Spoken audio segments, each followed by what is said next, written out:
So can we start with a couple of things that have struck you on what you've learned so far? Sure. Just, I mean, I think one of the big names is Drake Maye. Right. It's like Drake Maye. You're lower on than most people. We'll get into where even is he right now projected to go? Do we know? Still projected to go third. Third. Okay. Right. If you were a GM, he would be more closer to the third round. Well, not that far down, but he's a guy. Yeah, I look at it as a project, right? Again, a guy that I think needs to actually sit a few years. There's things about his game that need polish, fixing, and as you know, I'm not sure some of the things that I think need fixing or polishing can be fixed, right? With some of his quarterback mechanics that I worry about. So there is that. Drake Maye, as I kind of told you guys before the draft or before the show today, right? He's one of the few people that I have no clue or no feel, right? No clue or no feel. As I've said to you, and we'll talk about some of the other guys where, I hear things, whatever. The people in my world, nobody has Drake Maye way up there. Nobody. Now, again, I know I don't talk to all 32 teams and have that intimate relationship where everybody's going to give me that type of info there.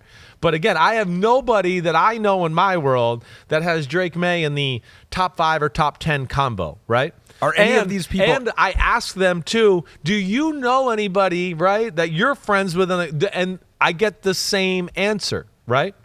Now, as I said before, I've heard New England likes him. I heard early on that they didn't love it at 3, though, right? I know the Giants are in this little bit of a mold of we would like to develop our young quarterback. I know that thought is percolating through their building, right? Daboll wants his own guy. Joe Shane wants his own guy. Develop that guy. I still think that's crazy. And I go, look at Matt Nagy. He tried to save another year with himself for the Justin Fields draft pick, and they still fired his ass when they didn't do good, right? I don't agree with that thought, but that's all I get with Drake Maye. And again, I don't know. Are people laying in the weeds? Certainly. It has a little, to me, what we were talking about a minute ago of the Will Levis feel of last year, where there's this, I feel like teams are saying we like him because they're hoping some team does like him. They want to trade up for him and make a move for him. But again, I'm not rooting against the guy. I hope he proves me wrong and all that. I just don't know of anybody that has him up there where DraftKings has him or the betting world has him. Yeah, I think to your point about Levis, like this time last year, Will Levis was favored to go in the top 4. Right. And he falls out of the first round. Right. And could Drake Maye be that guy? I would say the red flag with Maye, just looking at betting markets as well, is that not that long ago, it was like, all right, is it Caleb Williams or Drake Maye number 1? And Caleb pulls away. And then it became, all right, is it Jaden Daniels or Drake Maye at number 2? Jaden Daniels pulls away. Right. Like he's clearly sliding in the estimations of some people. Right. And it is really, like all of this stuff is calculated guesswork. Like right now he's minus 290 to go third. That doesn't mean he's a lock to go third. Like he could go anywhere. Right. I just, he's a tough one to call. He really really look is. at those odds, how they've changed. It was minus 180 according to DraftKings Sportsbook, for Drake Maye to be the second overall pick when it opened up in early March. It was still the favorite, and now overwhelming favorite, Jaden Daniels to go number 2. I just had more people talk positively about J.J. McCarthy or Bo Nix or Michael Penix more than I have Drake Maye. And again, I'm not saying they're not out there, and I'm not saying I'm right. I know I've been wrong before and too and all that, but I am telling you what I do know is what I've heard from people that, as you know, and whatever. I know a lot of freaking people in the league, and I don't hear that. And they love telling you you're wrong. Well, too. They would a lot tell of the you times they do. I mean, they do. They certainly don't. I've told people that's how I put myself out there. I always do, even in my conversations, so they know where I am, so then they can correct me or whatever. And yeah, that's just one to me that's very intriguing, right? Usually, guys like me, you start to get a feel like, I heard this team really likes him, and this guy told me that he knows a guy there, and they're hot on him, and that's just one. He's one I haven't heard. That's all I'm saying. So are we thinking now? So Caleb Williams is a lock for number 1. Although I did mention to Jay beforehand, it's like minus 20,000. Would you put $20,000 to win $100 that Caleb Williams will be the number 1 pick? I mean, I personally would. Yeah. I think the only and it's kind of a little grim to talk about the ways in which he doesn't go number 1, frankly. But I mean, it really is. He kind of just needs to stay alive until the draft, right? And then he will go number 24 1. 24 hours, 24 more hours. Would agree with that. Which, to be fair, if I was pricing that market, he's definitely minus 20,000 is good odds for Caleb Williams to stay It's alive good for the next 24 hours. Like, it's kind of hard to just drop off the face of the earth in the next 24 Jay hours. could do insurance as He's well. known forever. We've all known forever. He's acted like he's known forever. The Bears haven't really put much of a smoke screen up. He went through a pro day to do a perfunctory pro day to be like, let me have USC next to me and number 1 pick, and they want him. And he didn't even try to do anything to impress people that day, right? It's been so in the books for so long.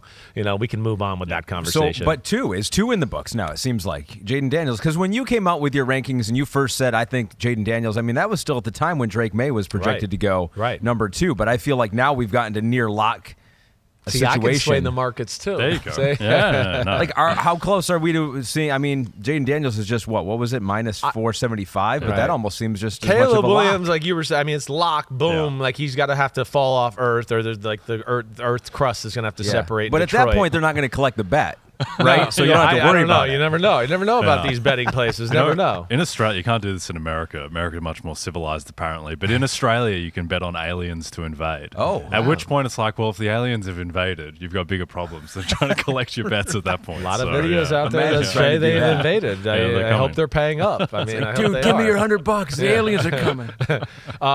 I think the Jaden Daniels is close to a lock, right? That's one where I've heard enough there, right? They messed up with their top golf thing and all of that and bringing them all in. I didn't love that, right? We were laughing about this before. I'm not mad at the top golf and bring guys in and see how they are and do all that. I'm just saying it's weird to have it at the quarterback position, right? And that At number obviously 2 in the draft. right? Yeah. The guy you're trying to, hey, it's your first time meeting you. We're going to bring you in the building, but we're going to bring 4 other people we're thinking about dating too, right? I mean that, and hey, we want to give you the keys to the organization, but we're dangling the keys in front of the other people too, and not giving you our full, attention here. That's just odd. That's my only thing. I don't have any other problem with that, with another position or another draft picks or whatever else, but that doesn't happen at quarterback. I still think it's Jaden Daniels, right? I mean, Jaden Daniels, we know he's been trying to go to the Raiders. There's no doubt about that. The Raiders have called Washington. They're going to have to trade way more than they're, I think, willing to give up to do that. I think that, yes, Washington, and this is things I do know with people I trust and all that, yes, it's still going to be Jaden Daniels at number 2, barring something just absolute crazy happening. So then it gets interesting at number 3. So that's when the draft will maybe begin out there. You in your mock draft, Chris, had the Minnesota Vikings trading up for J.J. McCarthy at number 3. J.J. McCarthy right now is pick 5.5. The under is minus 145. The over is plus 115. Curb Your Analytics says, should the Vikings trade up to 3 if and when Williams and Daniels are off the board? Unlike the 49ers a few years ago, they're not a quarterback away. I think they should keep both of their first-rounders, build the team. Besides, they can likely get McCarthy, Nix, or Penix at 11. I do think there's a chance that, those guys all fall there, right? I think this could be a year where I wouldn't be shocked if it kind of went that way, right? What was the year we had where I was thinking about the other day where we all thought it was going to be like 1, 2, 3, 4, and then all of a sudden we were sitting there and like it didn't happen. It'll come to me in a second. But either way, like I'm if they think McCarthy's the guy and the guy that could be the future, I'm not mad at them moving up to number 3. As you've always heard me say, I'm never mad if you're sold that this guy's your guy and you want him and you don't want to lose him to anybody else. And there's a little bit of a drop off after the next guys, right? That to me, and he fits that offense. I would have no problem with that. But yeah, I do think there's a chance that Nix or even maybe a Drake Maye or even a Michael Penix are there on the board for them at 11 to take. I do. Yeah. Yeah, I think with J.J. McCarthy, he seems like the guy where there's the biggest divide between what casual football fans think and what the league seems to think. Exactly because right. there are people like just casual kind of college football fans like, how is J.J. McCarthy going in the first round? I think that's just a natural thing just because it was a run-heavy offense and he wasn't asked to do a ton. The stats don't match the eye of... But there seems to be enough smoke that, there is a real chance that he could go either 3 to New England or that someone trades up to get him at 3. So I think the difficult thing is with New England, like, surely they just have to take a quarterback in this draft. Yes, because, and I know there's been some chatter that maybe they wouldn't, but at some point you just have to regress. Like, what's logical? Like, they cannot go into next season without a quarterback, and it's just a question of whether that's Drake Maye, J.J. McCarthy, or they're getting Penix or Nix. That's the point I've made all week. Like, I'm right there with you. I said that on Monday on PFT. I said it on the podcast too. Like, they have Jacoby Brissett and Bailey Zappi. Yeah, you can't They're do that. definitely getting a quarterback, right? It's just where are they doing it and who are they doing it, right? And, again, I would think J.J. McCarthy would be their cup of tea. I mean, J.J. McCarthy to me is like the younger brother of Tom Brady, right? I said this earlier this morning to Mike. I mean, first off, he's got an incredible arm. Yeah. He's a better athlete than people think. That's what I think. Both those things, too. The athlete for sure. And he ran more so the previous year than this last year with Michigan. I think they tried to protect him a little bit more. But I think he goes into the league with one of the strongest arms already in the NFL. Am I wrong? It's up there. It's up there. It is. And when you watch him on film, it's all power throws, right? It's not like – if there was one thing I'd go, I wish I saw more of, it'd be like – can he touch it over that guy, the linebacker, 15 yards down the field and drop it in, right? Yep. But go ahead. I know you were going to say something there. Also the most zen quarterback ever. Oh, my gosh. Just very calm. Right. He loves it. He loves his meditation before the game. Seems to have his head in a good spot. Lots of things going in JJ's direction. He's one of the – I've said to Flory the other day, I said, with all due respect to my daughter's boyfriend, J.J. McCarthy's the guy you want to come date your daughter, right? He really is, right? Like, sorry, daughter's boyfriend, but this is J.J. McCarthy. Look how handsome he is. He went to Michigan. He's about to make all this money. He's got all this shit together. Sorry, Charlotte's boyfriend. You don't have that yet. So, we would take J.J. Something to aspire for. Right. So another question then, when we've talked about him already, Penix and Nix, and it seems like they're almost interchangeable. The two older quarterbacks have played a ton in college. Their skill sets are not, interchangeable.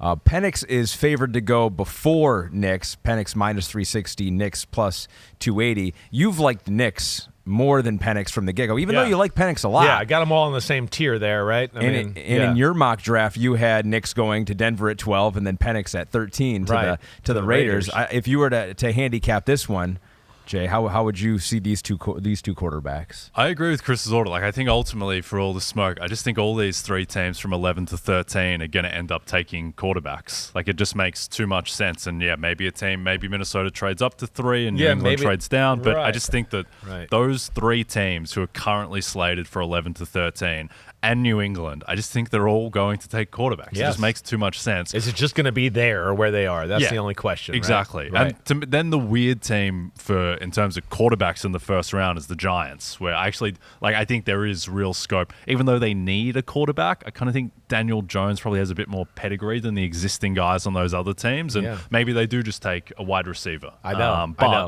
I think they're the wild card in the top 13 of whether they go do they end up with Michael Penix or J.J. McCarthy or something, or do they just go the more conventional route, I think what people are expecting, and take a receiver? Yeah, I know. That's what I want as a Giant fan, right? I want Malik Neighbors or something like that. Yeah. But I do think that there's, people in the league that think the Giants want to draft a quarterback and groom him the way this current staff wants to groom him, right? And they are. To me, they're the wild card as well. Penix, right? What I can tell you, right? I love Penix. I mean, Penix is made to throw in the pocket and throw 15 and 20 and 30-yard lasers all over the football field. Has a really damn good arm too, right? I think it'd be up there as far as rivaling JJ or Caleb Williams for pure power.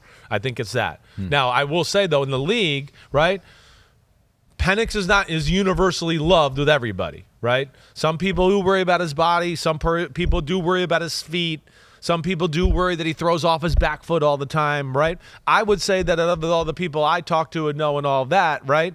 There's some that, hey, they love Penix, there's no doubt. There's others that are like, there's some things that bother me. Bo Nix is one that I get feedback of really positive with everybody, right? Man, he can really play. Damn, I like his tape. Damn, has a lot of good throws and decisions. So, again, now it might not be as sexy as Penix throwing lasers and, Caleb Williams throwing a sidearm 40-yard throw across the field. But I think he's viewed highly. Now it's just about, who takes him, where takes him. Yeah. And, I think that, Denver would certainly be the team I would look at to go with Bo Nix. Melcor23, a homie, has tweeted into us, and he has a pretty good sleeper team for Bo Nix. Says, my sleeper for Bo Nix is the Saints. Does that not make any sense for am I on to something? He is.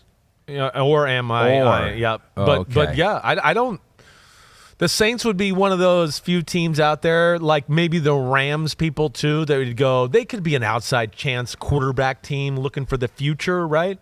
I could see them certainly throwing around those ideas and being a part of that conversation there, Melkor 23. So, Jay, riddle me this. So it's 4.5. This is according to DraftKings here, Pete, on the 4.5 quarterbacks drafted in the first round. So DraftKings, 4.5 quarterbacks drafted in the first round. If you want to take the over, you can do that, but that's minus 310.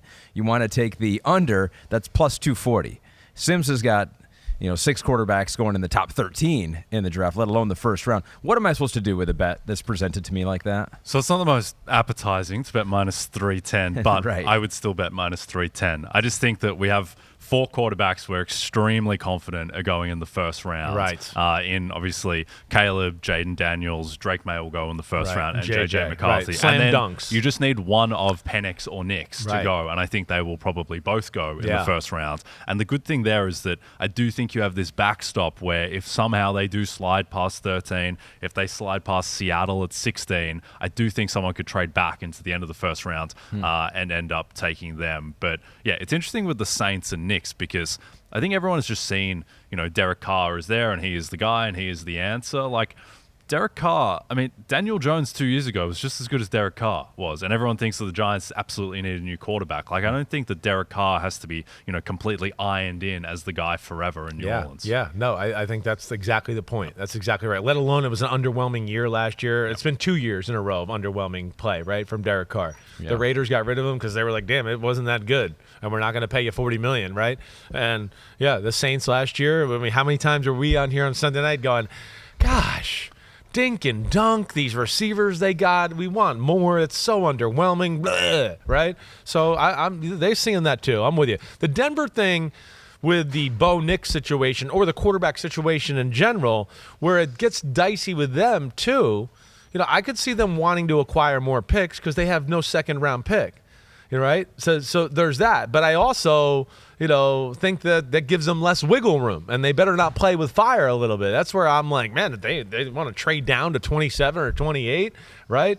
That's where I feel like it's a little dicey because you could get jumped that way. Yo, homies, what's up? I know it's the off season, but it's never the off season on Chris Simms Unbuttoned. Me and Ahmed Fareed are going to be here for it all. We got free agency. We're going to break it all down. The draft, the rankings of positions. Of course, we're going to unpack it all. Hit subscribe, get to my free agency reactions, 2024 draft rankings, and more. Thanks again for watching. Peace out, homies. See you soon.